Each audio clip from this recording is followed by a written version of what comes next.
আজকে আমার আলোচনার বিষয়বস্তু কি? নবম অধ্যায়। নবম অধ্যায়ের নাম কি বলতো? বর্তনী ও জলবিদ্যুৎ। আচ্ছা, ঠিক আছে। তো এই অধ্যায়টার এটা যারা নাকি সায়েন্স নিতে চাও, 9 ক্লাস 9-এ, তোমরা এখন ক্লাস 8-এ পড়ো, 9-এ যারা সায়েন্স নিতে চাও তারা এটা ফিজিক্সে এই জিনিসটা পাইবা। এই অধ্যায়ের মধ্যে পুরো একটা অধ্যায়ের মধ্যে তোমাদের কোন কোন টপিক গুলো জানতে হইবে, যেন সৃজনশীল কমন পড়ে, এমসিকিউ কমন পড়ে, সংক্ষিপ্ত প্রশ্ন কমন পড়ে, মেইন টপিক গুলো আমি লিখে দিছি। এখানে ফার্স্টে কি আছে বলতো? তড়িৎ প্রবাহ। তড়িৎ প্রবাহ তোমরা বাংলায় বললে যত না বুঝবা, এর চেয়ে বেশি বুঝবা তোমরা যদি আমি ইংলিশে বলি। ঠিক আছে? ইলেকট্রিসিটি বুঝতে পারছো না? ইলেকট্রিসিটি মানে কারেন্ট। আমরা কই না কারেন্ট চলে গেছে, কারেন্ট আসছে, কারেন্টটা ডিস্টার্ব করতেছে। এটার বাংলা রূপ হইতাছে কি বলতো? তড়িৎ প্রবাহ। ক্লিয়ার বিষয়টা? আচ্ছা, বিভব পার্থক্য, এটাও যদি আমি ইংলিশে বলি তোমরা সবচেয়ে ভালো বুঝতে পারবা বাংলার চেয়ে। বিভব পার্থক্য, বিভব শব্দের অর্থ হচ্ছে ইংরেজিতে ভোল্টেজ। আমরা কই না ভোল্টেজ কমে গেছে, ফ্রিজটা বন্ধ করো, এই টিভি বন্ধ করো, ভোল্টেজ বেড়ে গেছে গা, ঠিক না? আসলে আমরা কি করি? ভোল্টেজ, আসলে ভোল্টেজ না, ভোল্টেজ, ভোল্ট টি হবে, ঠিক আছে না? ভোল্টেজ। তাহলে আমরা সর্বপ্রথম বিভব পার্থক্য নিয়ে আমরা আলোচনা করি, সবাই মনোযোগ দাও। হ্যাঁ, খেয়াল করো সবাই। তাহলে আমরা সর্বপ্রথম বিভব পার্থক্য বোঝার আগে আমরা একটা ঘটনা দেখবো, একটা চিত্র দেখবো। আমি একটা দুইটা পাত্র কি খেয়াল করো তোমরা, একটা পাত্র, এটা একটা কি পাত্র। এখন খেয়াল করো এই দুইটা পাত্রের মধ্যে আমি এখানে একটা নল দিয়ে দিছি, একটা পাইপ দিয়ে দিছি। কি দিছি বলতো? একটা পাইপ দিয়ে দিছি আমরা, এবং এর মধ্যে পানি আছে। কি আছে? ধরো পরিপূর্ণ পানি দিয়ে। আর এটার মধ্যে পানি আছে ধরো সাপোজ এতটুকু। এখন তোমাদের চিন্তা ভাবনা কি? তোমরা আগে অ্যান্সার দাও, আমি পরে বুঝাই। এই চিত্রটা দেখে তোমরা কি বুঝতেছো? এই নলটা দিয়ে কি এটার মধ্যে পানি যাবো, নাকি এটা দিয়ে এটার মধ্যে পানি আসবে? ধরলাম এটা এ, ধরলাম এটা বি। তাহলে তোমরা বলো তো যে এটা থেকে কি এটার মধ্যে পানি যাবে, নাকি এটা থেকে এটার মধ্যে পানি আসবে? মাস্ট বি এটার মধ্যে পানি আসবে, ঠিক না? এবং কোন পর্যন্ত পানিটা যাবে, কতক্ষণ যাবে? হ্যাঁ, যখন এই পানিগুলা এখানে যাবে, যখন নাকি দুইটা পাত্র সমান না হইব সেই পর্যন্ত পানি প্রবেশ করতেই থাকবে, ঠিক না? তো এইভাবে আমাদের বিভব পার্থক্য কিভাবে বুঝাবেন? ধরো এটা একটা ধাতব পদার্থ, এটা যে কোনো একটা বস্তু, এটাকে ধরলাম আমরা এ, এটাকে ধরলাম আমরা বি। তাহলে এটার মধ্যে ভোল্টেজ আছে ধরো কথার কথা 100, কত আছে? মনোযোগ দিও। আর এটার মধ্যে কত আছে? এটার মধ্যে কত আছে? 500। আচ্ছা, নিয়ম অনুযায়ী তো আমরা সাধারণত চিত্রটা দেখে বুঝছি যেখানে বেশি থাকে বেশিটা কম দিকে যায়। নিয়ম অনুযায়ী তো 500 এদিকে আসার কথা, কিন্তু না। তড়িৎ প্রবাহের ক্ষেত্রে, কারেন্টের ক্ষেত্রে, ইলেকট্রিসিটির ক্ষেত্রে এটা বিপরীত। এই চিত্রটা যা তোমরা ব্যাখ্যা দিছো এটা উল্টো হয়ে যাচ্ছে সেম। এটা কি হইব? যতক্ষণ এটা কম থাকবো এবং এইদিকে বেশি থাকবো, ওই কমটা বেশি দিকে যাইব, মানে মাইনাসটা ভোল্টেজ না, কিন্তু ইলেকট্রন গুলা, এখানে যে ইলেকট্রন গুলো আছে ঋণাত্মক হিসাবে আছে, ওগুলো কোথায় যাবে বলতো? প্লাসের দিকে যাইব, ঠিক না? তো যতক্ষণ এই ইলেকট্রন গুলো যাবে ততক্ষণ তোমার কি তড়িৎ প্রবাহ মানে কারেন্ট থাকবো। তুমি যদি চাও তোমার কারেন্টটা সবসময় থাকুক, এর জন্য তোমার কি করতে হবে? সবসময় এদিকে কম রাখতে হবে, এদিকে বেশি রাখতে হবে। যতক্ষণ পর্যন্ত তুমি এই পার্থক্যটা রাখতে পারবা ততক্ষণ পর্যন্ত কি তোমার কারেন্টটা থাকবে। সবাই কি বুঝতে পারছো? তাহলে এই যে পার্থক্য, দেখো 100 এবং এটা হচ্ছে 500, এটার মধ্যে পার্থক্য কত? এটি হচ্ছে বিভব পার্থক্য। এটা হচ্ছে কি বলতো? সবাই কি বুঝতে পারছো জিনিসটা? তার মানে কি বিভব পার্থক্য কি দরকার আছে নাকি নাই কারেন্টের ক্ষেত্রে? কেন আছে? কারণ বিভব পার্থক্য যদি না থাকে তো কারেন্টই বন্ধ হয়ে যাবে, কারেন্টই থাকবো না। ক্লিয়ার বিষয়টা? তাহলে কারেন্ট থাকতে হলে আমাদের একটা জিনিস আমরা কনফার্ম হইলাম যে আমাদের কি থাকতে হবে বলতো? হ্যাঁ, দুটোর মধ্যে ডিফারেন্স থাকতে হবে। যদি সমান হয়, ধরো এদিকেও 400 আছে এদিকেও 400 আছে, তাহলে কিন্তু হইব না। কারণ যখন ইকুয়াল হয়ে যাবে তখন তোমার কি ইলেকট্রন গুলো আর প্রবাহিত হইব না। যেমন এটা যদি সমান হয়ে যায় পানিগুলা, তোমার কি মনে হয় নল দেওয়ার পানি যাইবো? বিষয়টা এরকমই। ক্লিয়ার হয়েছে বিষয়টা সবার কাছে? আচ্ছা, এরপর আসো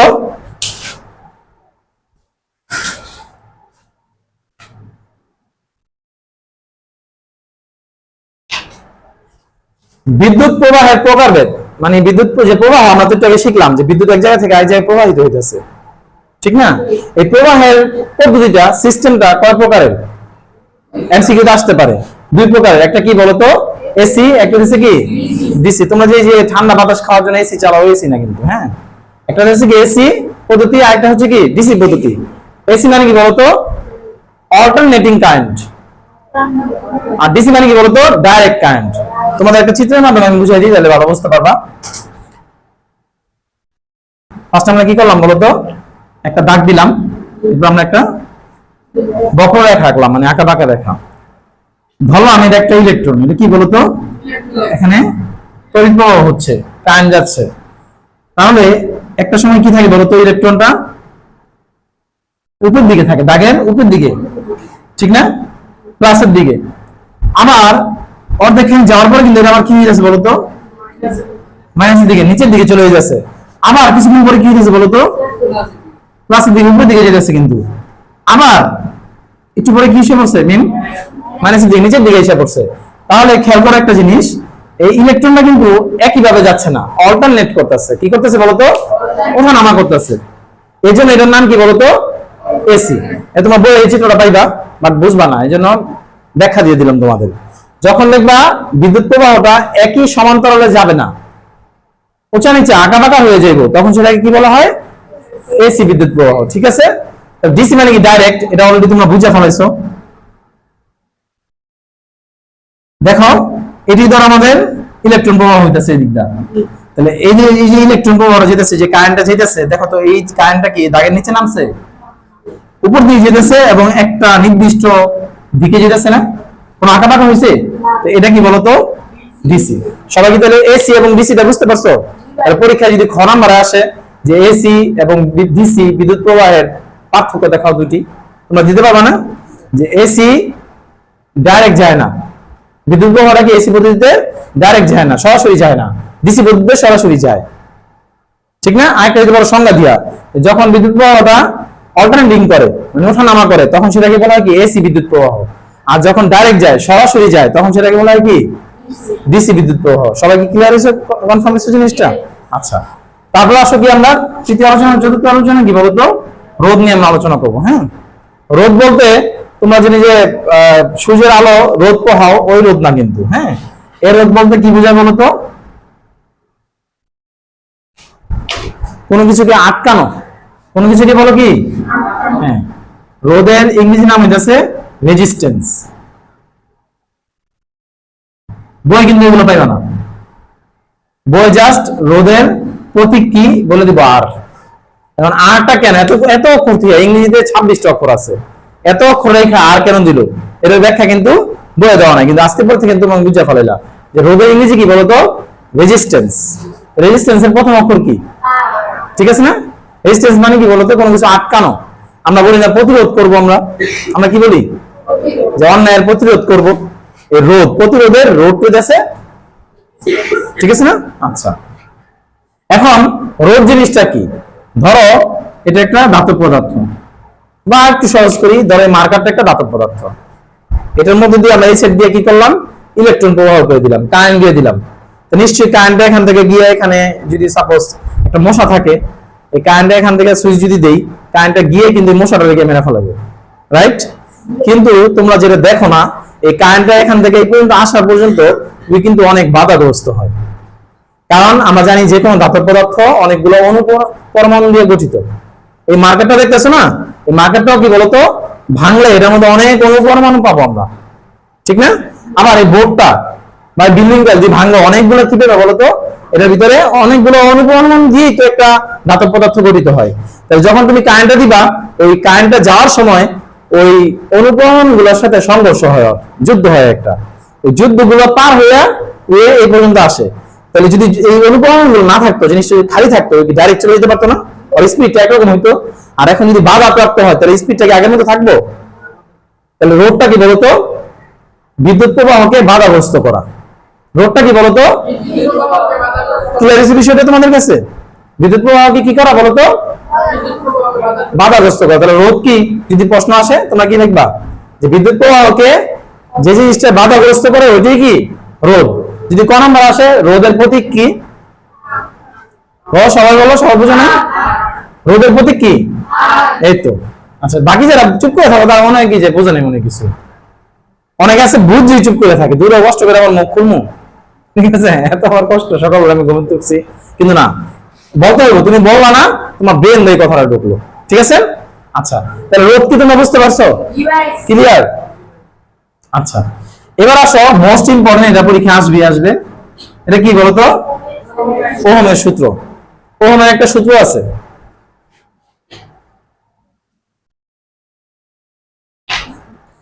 ওহমের সূত্রটা কি বলতো? আই সমান সমান ভি বাই আর। আই সমান সমান, আমরা অলরেডি কিন্তু শিখে রয়েছি, আই মানে কি বলতো? কারেন্ট, বিদ্যুৎ। ভি মানে কি বলতো? ভোল্টেজ। আর মানে কি? কিন্তু আমরা প্রথম আলোচনার প্রাথমিক অবস্থায় আমরা কিন্তু বুঝে ফেলেছি। তাহলে এই সূত্রটা দিয়ে কিন্তু অঙ্ক আসবে তোমাদের পরীক্ষার মধ্যে। কিভাবে আসবে অঙ্ক জানো? তোমাদের যেমন বলে দিব যে আয়ের মান, কথার কথা আমি বোঝানোর জন্য বলতেছি, যে বি এর মান হচ্ছে 50 আর আর এর মান হচ্ছে 30। তোমার গ নম্বর প্রশ্ন করলো যে তার কারেন্ট কত, মানে আই কত। এক্ষেত্রে তোমরা কি লিখবা? আমরা জানি এই সূত্রটা লিখবা, বি এর মান কত হচ্ছে না, আর এর মান ভাগ দিলে যেটা হবে ওইটা কি আমাদের, ঠিক আছে না? আবার দেখা যায় অনেক সময় রূপো আই এর মান দেওয়া থাকবো, বি এর মান দেওয়া থাকবো, তোমার বলবো কি রোধ কত, এটাও পারা যাবে। দুটার মান দেওয়া থাকবো, একটার মান আমাদের সবসময় কি করবো বলতো? বের করতে বলবো। তাহলে এই ওহম সূত্রটা দিয়ে কি বুঝায়? ওহম কি বলছে সূত্রের মধ্যে?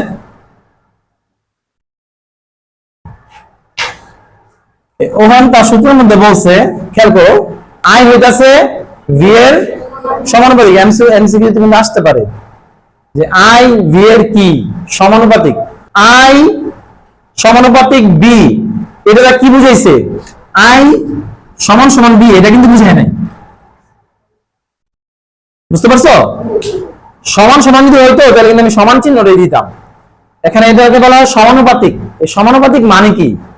ওহম বুঝাইছে যে আই মানে কারেন্ট যখন বাড়বো, ভোল্টেজ তখন কি বাড়বো, আই যখন কমবে, ভোল্টেজ তখন কমবে।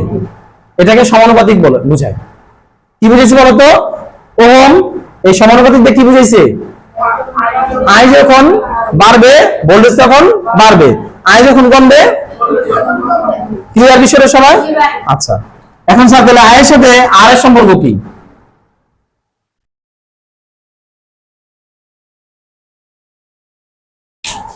আই এর সাথে আর এর সম্পর্ক কি বলতো? 1 ডিভাইডেড আর, 1 ডিভাইডেড, এটাকে বলা হয় ব্যস্তানুপাতিক, এটাকে বলা হয় সমানুপাতিক। এগুলো সব তুলে নোট খাতায় রাখবা।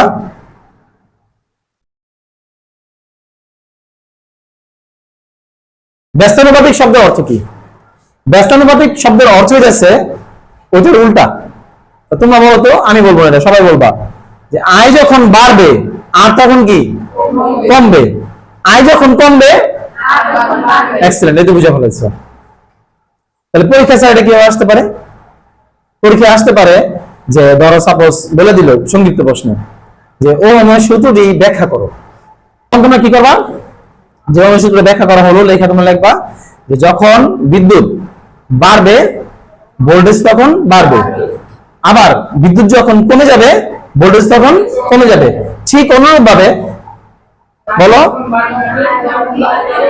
হ্যাঁ, আই যখন বাড়বে রোধ তখন কমে যাবে, আর আই যখন কমে যাবে রোধ তখন বেড়ে যাবে। এটাকে বলা হয় ব্যস্তানুপাতিক। এখন যদি প্রশ্নটা একটু ঘুরায় বলে যে ব্যস্তানুপাতিক কি ব্যাখ্যা করো। ব্যস্তানুপাতিক শব্দের অর্থ কি বলতো? বিপরীত। যখন কোন একটা জিনিস বাড়ে তার বিপরীত জিনিসটা কি কমে যায়, যখন সেটা কমে যায় তখন সেটা কি বেড়ে যায়। আর সমানুপাতিক কি ব্যাখ্যা করো যদি প্রশ্ন আসে?